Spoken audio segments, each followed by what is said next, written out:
Hello, bienvenue dans Business de Meuf, le podcast qui raconte l'entrepreneuriat féminin. Je m'appelle Astrid et dans mes épisodes, vous trouverez toutes les ressources nécessaires pour vous inspirer, vous former et vous motiver. Toujours avec une pointe d'authenticité et de spontanéité. D'ailleurs, sachez que cette saison Business de Meuf est soutenue par Axonote, le logiciel français de la gestion d'entreprise qui permet entre autres de gérer sa boîte de A à Z en quelques clics. Pour vous en dire plus sur Axonote, c'est un logiciel qui permet de gérer sa relation client, ses emailings, ses devis et ses factures sur une même interface. Autant vous dire que ce logiciel pépite vous ira aussi bien si vous êtes en cours de création d'entreprise ou créé depuis des années.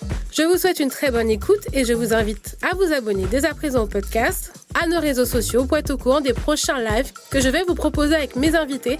Vous pourrez aussi leur poser toutes vos questions et être au courant de toutes nos actualités. N'oubliez pas de nous laisser vos commentaires sur les plateformes d'écoute et je vous recommande fortement de rester jusqu'à la fin de l'épisode car nous avons préparé une surprise.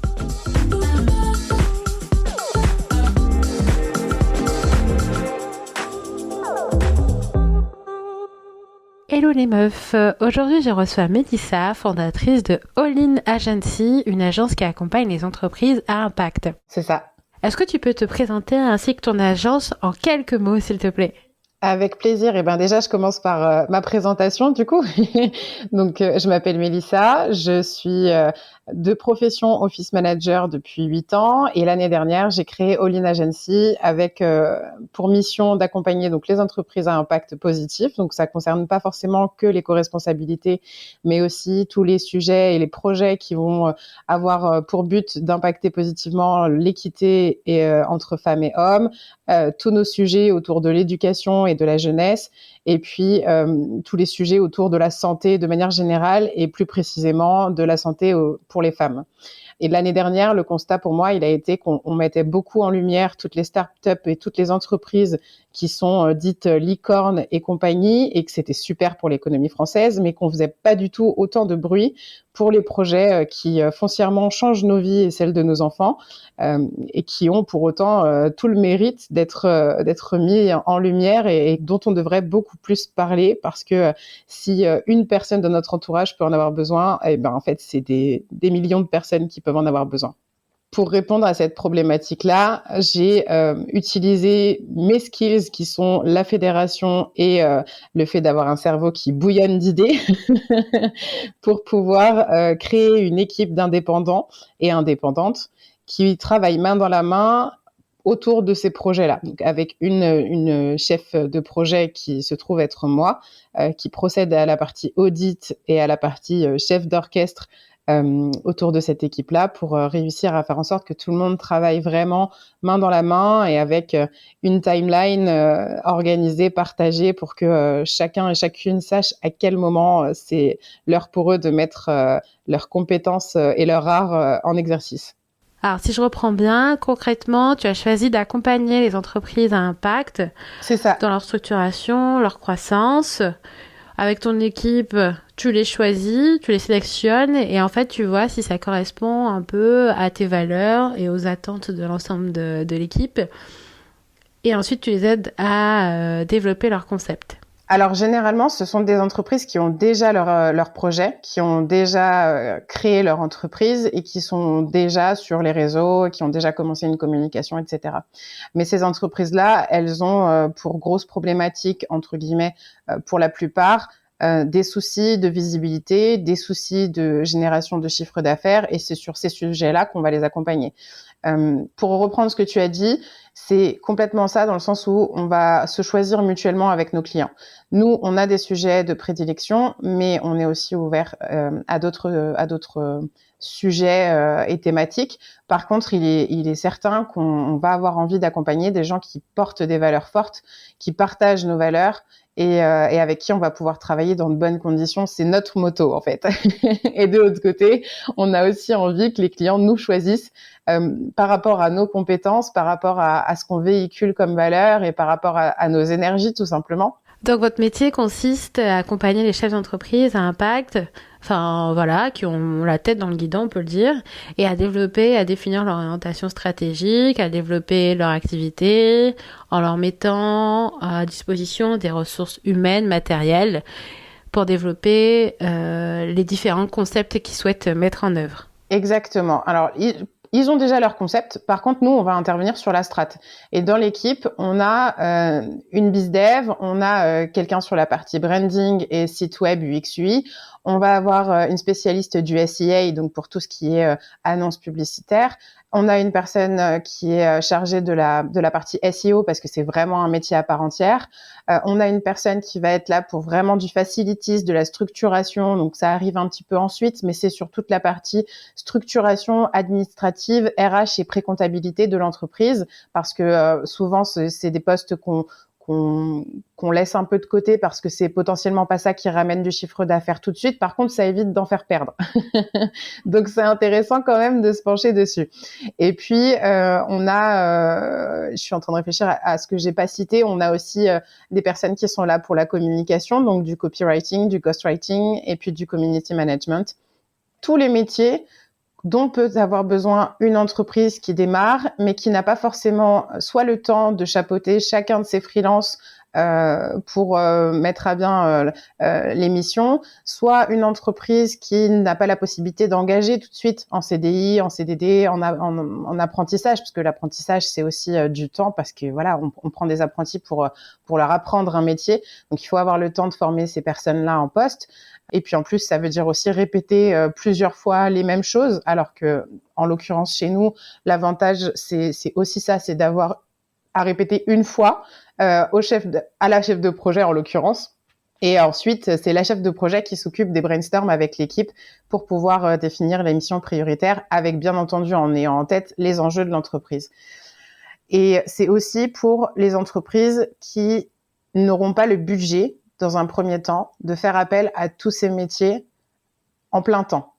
Dans le sens où on peut avoir envie de prendre des gens sur des indépendants sur l'accompagnement à la croissance de son entreprise, mais ça peut nécessiter un certain budget qu'on optimise, nous, en délimitant en termes de durée et en termes d'action nos missions pour que ce soit le plus pertinent et le plus efficace possible rapidement. Parce qu'on a souvent des entreprises qui viennent à nous en nous disant, clairement, moi, si dans 3 mois, j'ai pas généré de chiffre d'affaires, je peux fermer. Et c'est tellement dommage parce ce sont des projets dont on a besoin aujourd'hui en France et partout.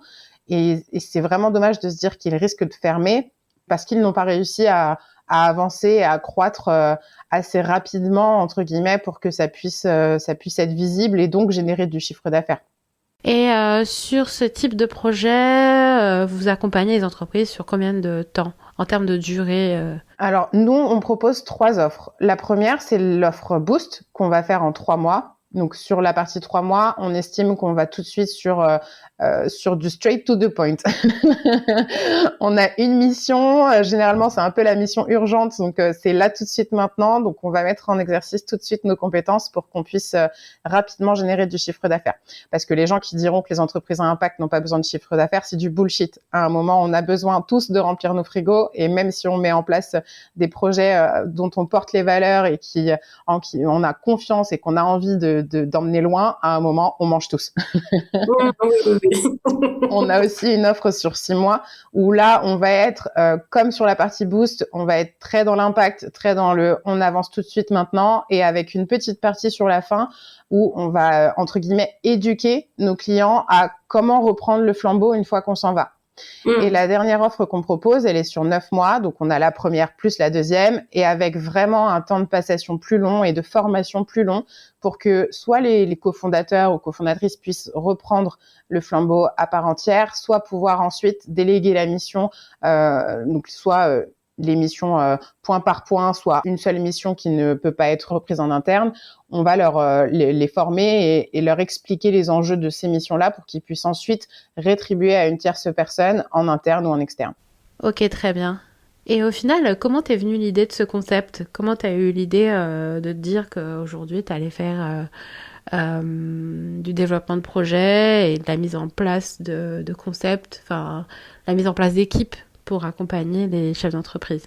Eh ben, l'idée, c'est que, je vais te dire honnêtement, j'étais en train de regarder la télé et c'était, je sais plus, le 12-45, je crois, et ils étaient en train de présenter toutes les licornes françaises. en les mettant en avant. Et j'étais vraiment fière de me dire qu'en France, on avait de super projets et de super boîtes qui font fonctionner l'économie française.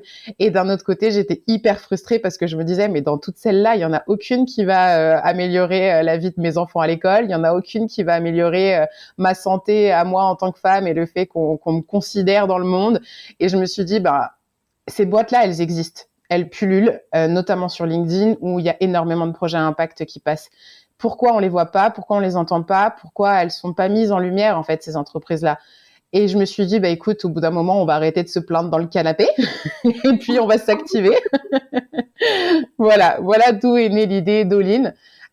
Une envie de mettre en action des valeurs que je porte et puis des skills que j'ai, des compétences que j'ai et qui jusqu'à présent n'étaient clairement pas exploitées et que je réussis à rendre exploitables dans le cadre d'All In.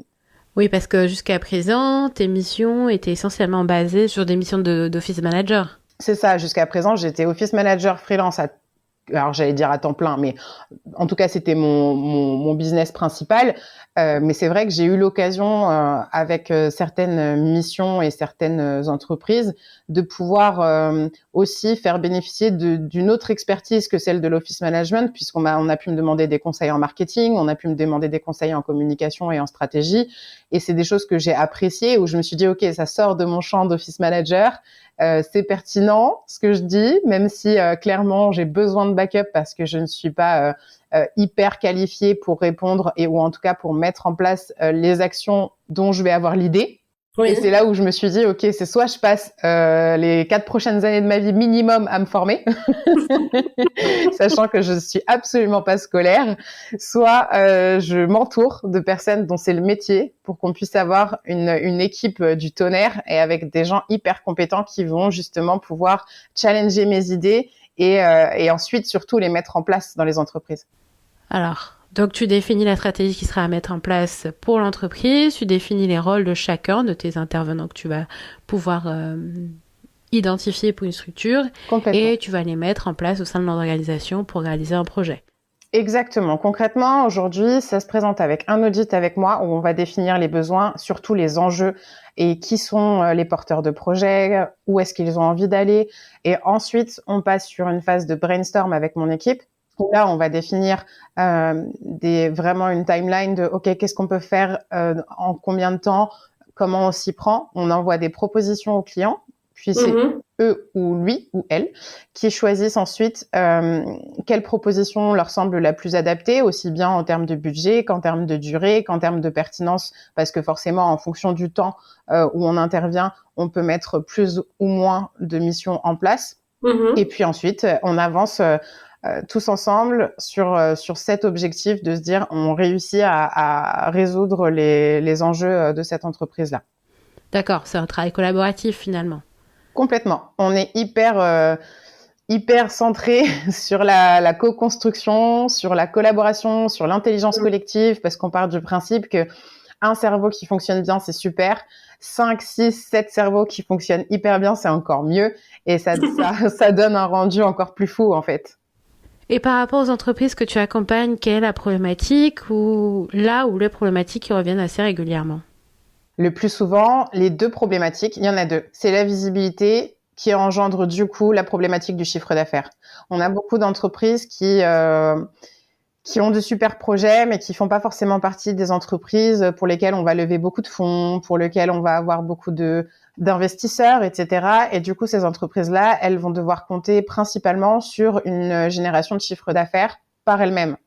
Et c'est sur ce problème, entre guillemets, sur ce problème-là qu'on retrouve beaucoup d'entreprises. Parce que forcément, quand t'es mal connu, c'est pas forcément pas connu, mais quand t'es mal connu, tu vas devoir développer encore plus de compétences et d'énergie et sortir beaucoup plus d'énergie pour pouvoir être connu, reconnu, devenir une référence dans ton domaine, qu'on fasse appel à toi et qu'on puisse rapidement avoir en tête si j'ai ce besoin-là, je sais vers quelle entreprise me tourner. D'accord. Donc, c'est vraiment des problématiques basées sur la communication et le développement commercial qui reviennent assez régulièrement. C'est ça. Et au vu de ces nouvelles activités et orientations stratégiques pour ton entreprise, à quel moment tu as décidé de faire un pivot finalement et de passer de office manager à chef de projet? Est-ce que c'est finalement le reportage télé qui a été l'élément déclencheur pour toi? Ouais, c'est ça, c'est complètement ça. C'est la télé, c'est le fait d'avoir vu cette mise en avant sur les entreprises licornes en France, où j'ai vraiment eu ce déclic de me dire mais quand est-ce qu'on parle des entreprises qui font des choses chouettes pour nos enfants, pour nous, pour l'avenir en fait, pour l'avenir. Je ne critique absolument pas parce que toutes les boîtes qui ont aujourd'hui cette visibilité, elles ont travaillé pour l'avoir cette visibilité et c'est légitime. Mais ce qui me rendait vraiment triste, c'était de me dire que toutes les entreprises à impact positif étaient clairement passées sous silence, quoi. Ah oui, c'est vrai, je comprends ton point de vue. Après, cela relève du tempérament du chef d'entreprise et la stratégie qu'il souhaite mettre en place au final. C'est pas toujours dans l'ADN de frapper à toutes les portes dans un premier temps, d'aller se faire vendre dans la presse, d'aller demander à avoir des parutions dans les magazines, à la télévision. Enfin, au début, on se dit que c'est encore en phase de construction, donc c'est pas encore abouti ou qu'il y a encore des choses à ficeler. Donc, c'est pas forcément dans l'ADN de tout le monde. Il y a de ça, il y a vraiment de la partie tempérament, mais il y a aussi un truc hyper important, c'est que la plupart de ces entrepreneurs-là, ils se lancent parce qu'ils ont eu une idée de quelque chose qui peut révolutionner ou qui peut aider. À la base, c'est pas forcément des têtes d'HEC, c'est pas forcément des personnes qui ont fait de grandes écoles de commerce. Donc en fait, ils arrivent dans un milieu où potentiellement ils n'ont pas toutes les connaissances pour pouvoir mettre à bien leur entreprise telle qu'ils l'avaient imaginée. Donc, ils arrivent, ils ont leur projet qui est super. Et ensuite, ils vont se demander, ensuite, on fait comment? On va où? Quelles sont les étapes, en fait? Donc, il y a ce profil un peu d'entrepreneur à impact. Alors, c'est pas le cas de toutes les boîtes, parce qu'il y a aussi des boîtes avec des cofondateurs ou cofondatrices où ce sont des personnes qui ont fait des écoles de commerce qui les créent. Mais il y a aussi un gros pourcentage de boîtes à impact qui aujourd'hui sont des entrepreneurs qui ont eu une idée d'un projet qui pouvait impacter positivement et qui se sont lancés parce que, comme on le dit, hein, voilà, c'est bien de râler, mais c'est bien de mettre des moyens en œuvre. Et ces entrepreneurs-là, ils sont pas forcément accompagnés sur tout cet aspect business, sur tout cet aspect stratégique. Et c'est là où vraiment nous on a notre force de frappe, j'ai envie de dire, et notre valeur ajoutée, parce qu'au total avec 6 ou 7 collaborateurs et collaboratrices de domaines différents, d'expériences différentes, on a une quarantaine d'années d'expérience. Oui, comme tu le dis, c'est la force du collectif qui fait que vous arriviez à proposer des stratégies pertinentes pour vos clients parce que vous pouvez apporter une vision 360 et chacun peut donner en fait un œil expert sur chaque problématique et à proposer quelque chose de cohérent et qui va répondre à une stratégie globale. Ouais. Et en parlant de projet, comment tu as réussi à recruter tes premiers clients? Les premiers audits que j'ai faits, je suis allée les chercher. C'était courant mai 2022, où j'ai commencé à voir apparaître sur mon feed de plus en plus d'entreprises à impact, et je pense que c'est aussi parce que moi, je me suis tournée de plus en plus vers des entrepreneurs qui faisaient des choses intéressantes dans mon prisme, en tout cas. Et j'ai été les voir en leur disant, OK, ça vous dit, on fait un petit audit ensemble parce que voilà, moi, je suis en train de créer All-in. All-in, c'est ça. Vous faites ça. Et clairement, je vois sur vos communications que vous parlez. Alors, j'avais des boîtes où c'était, ils recherchaient des partenaires, ils recherchaient des gens pour tester leurs solutions, ils cherchaient des gens qui étaient prêts à donner leur avis ou à faire des démos. Ou il y avait vraiment, on sentait qu'ils étaient dans la recherche. Et je me suis dit, ben là, c'est pertinent. C'est pertinent parce que potentiellement, justement, il manque de ce premier item dont on a parlé, qui est la visibilité. Donc, quelque part, avec mon audit, à confirmer, pendant l'audit, on confirme ce que j'ai potentiellement imaginé. Et ensuite, on peut être vraiment utile. C'est pas du vendre de la presta pour vendre de la presta. C'est vendre une presta utile, personnalisée par rapport aux réels enjeux, par rapport à là où en sont vraiment les entreprises, parce que ça sert à rien de proposer des missions long-termistes, entre guillemets, si ce sont des entrepreneurs qui ont besoin d'un coup de boost là, maintenant, tout de suite, pour avoir une durée de vie rallongée. Voilà, c'est clairement comme ça que j'ai pu réaliser mes premiers audits. Ok, très bien. Donc, tu as poussé les portes en proposant directement des audits à tes prospects. Tu sais, je me suis dit, OK, jusqu'à présent, comme je te disais, certaines entreprises pour lesquelles je travaillais en tant qu'office manager me posaient des questions sur des domaines strat, marketing, communication, etc. Et je me disais, en fait, j'ai plein d'idées, mais je les donne, tu vois. Potentiellement, tu vois, c'est un peu comme si je donnais des billets comme ça. Et je me suis dit, mais en fait, tu peux faire le bien autour de toi en apportant ces idées-là à des entreprises à impact et te faire rémunérer. Parce que, comme je le disais, à un moment, même si tu as toutes les meilleures valeurs du monde, il faut quand même pouvoir, toi, rémunérer des gens pour t'accompagner, te nourrir et nourrir ta famille. Enfin, voilà, il y a quand même besoin d'argent dans le monde. C'est une réalité. Donc, je me suis dit, ces idées, justement, je peux les vendre en les mettant donc, dans tout le cadre all-in. Et les premiers audits que j'ai faits, pendant que j'étais en train de réaliser les audits, tu sais, j'avais des idées qui venaient. Et bam, je balançais les idées comme ça. Ah ouais, parce que là, on pourrait faire ça, etc. Et je donnais les idées. Et puis, au bout de 3 audits, je me dis, bon, quand même, faut peut-être que je fasse attention parce que donner envie, donner des idées, c'est cool. Mais à un moment, tu peux aussi tomber sur des entreprises, tu sais, qui te disent OK, c'est cool, merci, ça m'intéresse pas, et puis qui ensuite mettent tout en place, tout ce que tu viens de dire pendant l'audit. Eh bien, ça n'a pas loupé. Ça n'a pas loupé. Sur un projet avec des gens que j'adore, j'ai passé des heures et des heures à leur proposer, à leur faire des propositions, donc on a fait l'audit, j'ai fait plein de propositions. Généralement, la première fois, ça fonctionnait pas, il fallait qu'on fasse une proposition différente. Et puis, en fait, le laps de temps entre la première proposition et l'élaboration de la deuxième proposition, je me rendais compte que ce que j'avais proposé dans la première était déjà mis en place de leur côté. Ah oui, Idem sur la deuxième proposition.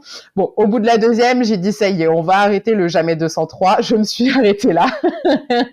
Et en fait, tu n'as rien dit. Non, je leur ai rien dit parce que, tu sais quoi, j'ai préféré voir le verre à moitié plein et je me suis dit que c'était cool parce que ça voulait dire que mes idées étaient bonnes. Finalement, ça a confirmé que tu avais du talent. Drop the mic. Non, j'irais pas jusqu'à dire que j'avais du talent, mais en tout cas, je dirais que j'avais réussi à cerner les enjeux, les besoins, les problématiques actuelles. Okay. Que j'avais réussi à proposer des choses qui étaient pertinentes. J'ai pas pu faire la mise en place avec mon équipe parce du coup, on n'a pas concrétisé, comme tu l'as compris. Mais en tout cas, j'avais ce petit ego, tu vois, qui me disait, OK, meuf, ça va, t'as géré, du coup, on dit que si les idées sont volées, c'est qu'elles sont bonnes. Donc, Et d'où te vient cette vision 360 d'où te vient en fait cette aisance à mettre en place des projets en incluant plusieurs domaines d'activité? Est-ce que c'est quelque chose que tu as travaillé? Est-ce que c'est une compétence que tu as développée? Ou voilà, tout simplement c'est inné, hein? Je pense qu'aujourd'hui, avec... si tu veux, j'ai un profil un peu atypique, comme je pense de plus en plus de personnes aujourd'hui, mais j'ai vraiment fait un tas de métiers dans ma vie qui n'avaient rien à voir les uns des autres. Et j'ai eu 2 enfants, et ma plus grande fille a 10 ans, va avoir 10 ans là le mois prochain. Et en fait, au fur et à mesure qu'elle a grandi, on s'est rendu compte de certaines particularités qu'elle avait, de certaines atypies qu'elle avait, qui m'ont fait me poser des questions sur moi-même aussi, parce qu'en fait, je me reconnaissais beaucoup dans ce qu'elle était en train de vivre, etc. Et on a placé des termes sur... alors, certains diront des étiquettes, moi je dis des termes, parce qu'en fait, je pars du principe que quand tu sais qui tu es et comment tu fonctionnes, tu ne peux que mieux fonctionner et mieux aller. Donc, pour notre part, quand on a su que ma fille était HPI, donc au potentiel intellectuel, j'ai pu, moi aussi, faire le chemin qu'il fallait pour comprendre et apprendre que je l'étais aussi et que j'avais du coup un cerveau multipotentiel. Donc ces idées qui me frappent parfois à 2h du mat ou sous la douche quand t'as rien pour noter, je pense qu'elles viennent de là. Je pense qu'elles viennent de là et je pense que mon énergie, elle vient aussi des gens qui m'entourent. Ouais. Parce que j'essaye de m'entourer de bonnes personnes. Alors c'est pareil, c'est une question de paradigme, mais pour moi, j'essaye de m'entourer de personnes qui en tout cas me veulent du bien et pour qui je vais pouvoir apporter du bien aussi. Et je pense que voilà, mon énergie, elle vient de ces personnes-là et elle vient aussi du fait que j'ai maintenant, ce qui n'était pas du tout le cas il y a quelques années, j'ai maintenant conscience de mon potentiel. Alors ça veut pas dire que je suis la meilleure, que je suis voilà, ça veut juste dire que je sais ce que je sais faire, ce que je peux faire. Et en avoir pleinement conscience, c'est hyper hyper bénéfique parce que je m'autorise à être moi-même et à utiliser et à exploiter tout ce potentiel. Et c'est génial. C'est génial. En effet, je te comprends, hein. Et puis, c'est pas toujours bien perçu par la société et par les entreprises d'avoir des intérêts multiples, d'avoir des compétences multiples, parce que finalement, ils n'arrivent pas à savoir dans quelle case ils peuvent te poser. Et en France, j'ai l'impression qu'on aime bien les individus qui sont spécialisés dans un seul domaine. Quand on est multipotentiel et qu'on touche à beaucoup de choses, à beaucoup de domaines, à des domaines variés, d'un point de vue extérieur, les autres peuvent penser qu'on a tendance à s'éparpiller et penser qu'on n'arrive pas à se concentrer sur une seule tâche. Et je dis toujours que des fois, on est rond dans un monde de carrés et c'est pas forcément facile de pouvoir s'intégrer partout. Tu sais pas si bien dire, c'est exactement ce que j'explique à ma fille quand elle me dit « Mais pourquoi les gens me comprennent pas ?» Je lui dis « Ma fille, tu es un rond dans un carré. » Mais c'est pas grave, tout va bien et personne ne doit essayer de te rendre carré. C'est OK, on est différents, on est différentes. Et je pense que c'est une force aujourd'hui de pouvoir connaître ces atypies, ces spécificités et de pouvoir les utiliser à bon escient, of course. Et je pense que pour te rejoindre, aujourd'hui, je pense que c'est moins le cas, peut-être aussi grâce à l'émergence des startups. Je pense qu'il y a une dizaine d'années déjà, c'était plus compliqué d'avoir ce type de profil en entreprise, enfin en tout cas de mon prisme, de ce que j'ai pu voir. Parce qu'en effet, tu avais l'impression d'être un peu une touche à tout, mais touche à rien foncièrement, quoi. Ouais, c'est ça. C'est ça. Et puis, tu avais un peu le truc de te dire que potentiellement, cette personne-là, elle voulait aller voler les postes de tout le monde, tu sais. Enfin, non, vous inquiétez pas, les gars, on a que 8 heures ou 9 heures ou 10 heures de taf par jour, ce n'est pas possible. Mais je pense que c'est ce qui m'a plu aussi, tu vois, dans l'office management. C'était le fait de ne pas être cantonné à une petite liste de tâches avec un seul périmètre de l'entreprise. Tu as plutôt une vision globale de l'entreprise avec des missions qui sont hyper variées, avec des fiches de poste que tu peux toi-même personnaliser. Enfin, c'est hyper canon, justement, pour les gens qui ont peur de s'ennuyer ou qui ont envie de toucher à plein de choses dans l'entreprise sans pour autant devenir quelqu'un que tu vas de corvéable à souhait. Ça peut être hyper intéressant et en tout cas, c'est ce qui vraiment m'a intéressé dans ce métier d'office manager là. Et je pense qu'aujourd'hui, ça fait partie des projets à impact, hein, clairement, c'est d'accompagner aussi les entreprises au niveau des dirigeants et des managers à comprendre comment fonctionnent les personnes qu'ils lead au quotidien, parce qu'en fait, on est énormément de personnes et de personnalités différentes et on retrouve souvent dans des entreprises des profils hypersensibles, des profils HPI, des profils neuroatypiques, voilà. Et en fait, quand tu sais pas comment ces personnes-là fonctionnent, c'est difficile de pouvoir comprendre leurs réactions, de pouvoir anticiper au moment où tu vas dire quelque chose. Est-ce que je le formule bien ou est-ce que ça va blesser ? En fait, c'est toute une perception que t'as pas forcément quand t'es pas sensibilisé à ces atypies-là. Et je pense qu'aujourd'hui, typiquement, tu vois, comme tu disais, les personnes qui vont rapidement s'ennuyer dans une entreprise, bah, si tu fais rien, c'est chaud parce que tu vas les perdre, ces personnes-là. Donc, si tu n'arrives pas à anticiper ce type de multipotentiel-là et que tu te dis pas, OK, donc potentiellement, à un moment, il faudra peut-être qu'on trouve une manière de faire de la mobilité interne ou de faire en sorte que la personne ne s'ennuie pas ou lui placer du temps de freelance dans son job. Enfin, il y a plein de choses qui sont imaginables. Mais c'est vrai qu'il faut pouvoir avoir conscience que ces profils-là existent et qu'en fait, ça sert à rien de se mettre des grosses œillères en se disant non, tout le monde dans le même cadre, comme fait l'éducation nationale, parce que ce serait hyper compliqué derrière de pouvoir accompagner ces personnes-là à être épanouies en entreprise. Si on les voit pas, on peut pas les accompagner. Oui, on a l'impression d'être dans un système un peu formaté, où tout le monde doit faire la même chose malgré la diversité des profils, et ça ne peut pas fonctionner partout. On n'y est pas encore, mais ça avance petit à petit. On avance. Et puis son meilleur atout, c'est vraiment de savoir qui on est, d'apprendre à se connaître et de comprendre comment on fonctionne pour de savoir comment on peut s'intégrer au mieux dans son environnement. Mais complètement. Tu sais, ça c'est un sujet hyper happiness, tu sais, dans les entreprises. Alors souvent, c'est les office managers qu'on se slash happiness manager, mais tu as aussi des CHO, donc des chief happiness officers. Et c'était le gros truc à une époque de décrédibiliser ces métiers-là en disant ouais, ça sert à rien, c'est inutile, etc. Mais en fait, c'est pas inutile parce que ça fait partie de justement ce qu'on est en train de dire, de pouvoir mettre des graines et de faire germer. Donc clairement, les gens pour qu'ils se puissent apprendre à se connaître, déjà, faut leur mettre la graine de « est-ce que tu te connais ?» Parce qu'il y a plein de gens qui font pas d'introspection, qui filent tout droit et à aucun moment qui vont soit rencontrer des gens, soit lire des choses qui vont leur faire se dire « Ah, peut-être que… » Donc déjà, avoir des gens qui sont là auprès de toi pour mettre des graines à germer. C'est un peu ce que font ces métiers-là, finalement. Et ensuite, toi, tu mets l'eau.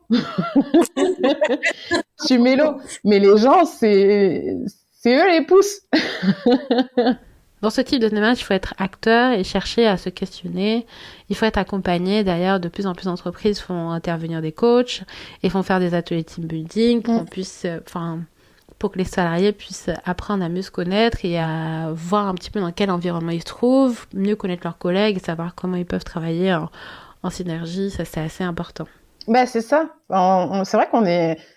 Je trouve que ça tend de plus en plus à changer, mais je trouve qu'à la base, on est quand même vachement éduqués pour faire notre job et pas plus, dans le sens où on va être focus sur notre liste de tâches, sur notre fiche de poste, et on va pas forcément aller s'intéresser aux autres métiers, alors qu'on travaille en convergence, quoi. Je veux dire, on a tous, dans une entreprise, on a tous les mêmes enjeux et les mêmes objectifs. On va avec la boîte jusqu'à un point d'arrivée, et dans la boîte, on a des collabs. Pour réussir à atteindre cette ligne d'arrivée, on doit travailler main dans la main. Donc, connaître les métiers de chacun à minima, connaître les gens qui nous entourent et pouvoir travailler ensemble, c'est primordial. Et les entreprises avec qui tu travailles généralement, quels sont les critères, enfin, comment tu les sélectionnes? Est-ce qu'il y a des critères d'éligibilité? Est-ce qu'il faut avoir 2 ou 3 ans d'activité? Est-ce qu'un solopreneur peut venir te voir, un indépendant? Est-ce que l'entreprise doit être installée depuis très longtemps? Disons que les 3 seuls critères qu'on demande, c'est le premier, que le projet ou l'entreprise a un impact positif dans le monde, dans la société, pour l'éducation, voilà, que ce soit un domaine qui vraiment apporte du mieux vivre, du mieux-être pour quelqu'un ou pour quelque chose. D'accord. Le deuxième point non négligeable sur lequel on fait pas de concession, c'est qu'on partage les mêmes valeurs. Donc, tu vois, notamment, on a une charte de valeurs qui doit être signée des 2 parties où on indique le respect, la bienveillance, en fait, des tas de grands mots qui en soi sont des mots qu'on pourrait dire naturels et normaux, mais qui sont dans le monde d'aujourd'hui parfois un petit peu vus comme des choses spéciales. On travaille mieux quand on est bien traité, on travaille mieux quand on s'écoute bien, on travaille mieux quand on se respecte et on travaille mieux quand on est bienveillant envers les autres. Donc clairement, ça c'est non négligeable. Et la dernière chose, ce serait seulement d'avoir… donc on n'a pas de critères spécifiques en termes d'âge de l'entreprise, de composition de l'entreprise. Ça, on s'en fiche. La seule chose à avoir en tête, c'est que bien entendu, il faut que ce soit une entreprise qui ait un minimum de budget pour pouvoir mettre en place nos solutions. Et quel est votre budget de base sur ce type de projet? Ça dépend beaucoup du projet et de ce qu'on va mettre en place, mais puisque de toute façon, moi je fais partie de ces gens qui s'énervent quand il n'y a pas marqué un prix quelque part, tu vois. Donc je dirais que la fourchette minimale pour pouvoir travailler, sachant que quand on travaille sur une offre rapide, entre guillemets, on fait intervenir au minimum 2 à 3 partenaires, donc sur 2 à 3 items différents parmi ceux que j'ai cités précédemment. Donc la fourchette minimale, il faut compter dans en enveloppe, je dirais entre 8 et 10 cas. Oui, et puis c'est hyper utile d'avoir une fourchette de prix pour savoir comment se situer sur un projet et de savoir un petit peu quel budget on peut mettre sur ce type de projet. Et puis qu'on voit ce que ça peut apporter et les bénéfices qu'il peut y avoir derrière. Enfin, après, voilà, ça reste une fourchette parce que c'est toujours, je trouve ça toujours plus intéressant quand les gens donnent des fourchettes parce que c'est vrai que quand tu dis j'ai pas d'idée, les gens ne peuvent pas se projeter et c'est compliqué. Après, voilà, ça reste une fourchette. Ça veut dire que on fonctionne sur des offres qui sont 100% personnalisé. Donc, une entreprise qui viendrait nous voir et chez qui on détecterait seulement 2 domaines dans lesquels on aurait vraiment besoin d'agir pour l'accompagner, eh ben, on tariferait en fonction de ces deux domaines-là. On fait pas de vente additionnelle, de survente ou de, je ne sais pas comment on peut l'appeler. On fait pas ça parce qu'on part du principe que nos clients doivent avoir confiance en nous et qu'on est aussi dans un monde où la recommandation, c'est ce qui fonctionne. Donc, meilleur on est, déjà pour notre conscience pro, meilleur on se sent. Et puis, on a envie que le client ait satisfaction et entière satisfaction et qu'il puisse aussi nous recommander derrière. Donc voilà. des offres 100% personnalisées, personnalisables et en fonction vraiment des enjeux et du budget de l'entreprise. Et j'ai une petite question avant de terminer. Quel serait pour toi le conseil que tu donnerais à une entreprise qui souhaiterait faire de l'impact, qui souhaiterait de se lancer? S'il y a un entrepreneur aujourd'hui qui se dit j'ai envie de monter une entreprise à impact, qu'est-ce qu'est le conseil que tu pourrais lui donner aujourd'hui? Je pense que ce qui peut être hyper cool, c'est d'intégrer un incubateur d'entreprise à impact. Et franchement, pour avoir regardé, il y a de super projets.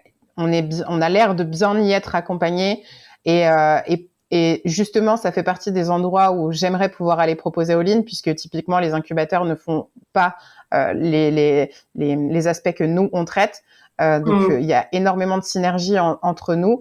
Mais je pense que l'accompagnement en incubateur, c'est vraiment la première chose que je proposerais, parce que ne pas être seul, aussi bien dans le monde de l'entrepreneuriat que dans le monde à impact, parce qu'il faut pas se leurrer, c'est pas la même chose dans le business. Ça se voit, ça se sent. Donc je pense que être accompagné dans un incubateur, ce serait top. Oui, il y a beaucoup d'incubateurs qui existent, notamment pour les projets à impact du type Make Sense, Ticket for Change. Il y a beaucoup d'incubateurs qui existent et qui sont spécialisés dans ça. Donc, ouais, il y en a pas mal qui sortent et qui sont hyper intéressantes. Il y a même de grands groupes maintenant qui accompagnent les projets à impact pour leur permettre de bien démarrer dès le démarrage. Oh, ça fait redondance, mais bon, on a compris.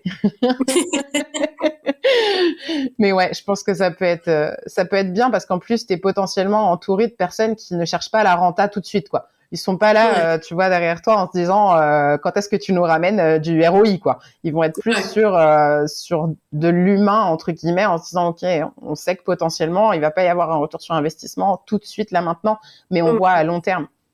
Eh bien, Mélissa, je te remercie pour ton intervention dans le podcast Business de Meufs. Merci à toi, Astrid. C'était un grand plaisir d'échanger avec toi. Ouais. Et merci à vous, les meufs, de nous écouter régulièrement. Je vous invite à aller dans la bio pour avoir toutes les informations sur Mélissa et sur son entreprise All In Agency. Merci beaucoup et puis à très vite. À bientôt. Ciao, les meufs.